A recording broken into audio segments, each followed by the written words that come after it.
Приключенията на хитър Петър. Магаре яде ли фасул? Един зимен ден Петър натоварил магарето си с дърва и отишъл в града да ги продаде, та да вземе някой грош. Предлагал тук-там, но никой не искал да ги купи. Зимният ден е къс, а и времето било много студено, та той подкарал добичето с дървата към хана. Ханджията му бил познат. Спазарили набързо дървата, Петър ги стоварил, вързал магарето в обора да си почине на завет, а той влязъл в гостилницата на хана да се постопли и нахрани. Покрай камината били насядали двама чорбаджии и един търговец.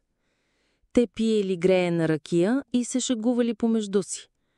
Премръзналия Петър ги поздравил, но те го изгледали изпод око.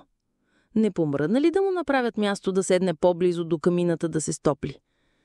Хитър Петър стоял прав, тропал с замръзналите си и цървули по пода, разтривал ръцете си, дъхал в шепите си и току подвикнал на ханджията. Имаш ли нещо готвено? Фасул със свинско. Сега го дръпнах от огъня. Сипи една паница и занеси в обора на магарето ми да яде. Подвикнал по-силно Петър. Магаре, яде ли фасул със свинско? Запитал очуден ханджията. И чорбаджиите и търговеца погледнали Петър.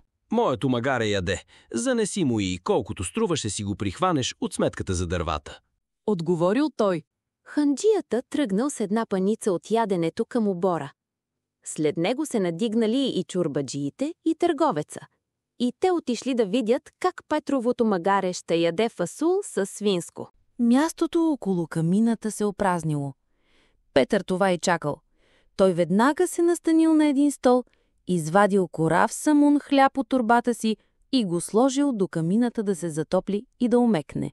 Подир малко, ханджията се върнал сам и ядосан. Бива ли такава лъжа, Петре? Магарето само помириса фасула, дори не го опита.